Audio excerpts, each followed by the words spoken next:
Her vil jeg gerne fortælle lidt om hulmursisolering, som består af 2 faser. Første fase er, hvor håndværkeren kommer ud til kunden og konstaterer, om der er isolering i muren, eller om muren har den stand, som skal til for at isolere den. Anden fase er selve isoleringsarbejdet.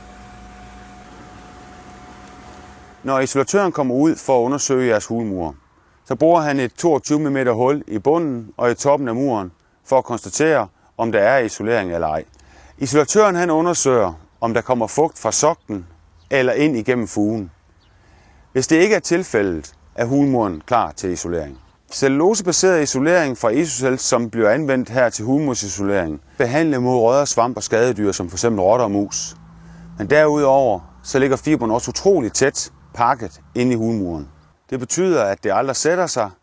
Det betyder, at luften ikke kan cirkulere i hulmuren længere. Men det betyder også, at lyden bliver holdt ude. Derudover isolerer Isocel utrolig godt om sommeren mod varmen og om vinteren mod kulden. Afslutningsvis lukker isolatøren hullerne, og din hulmur er isoleret.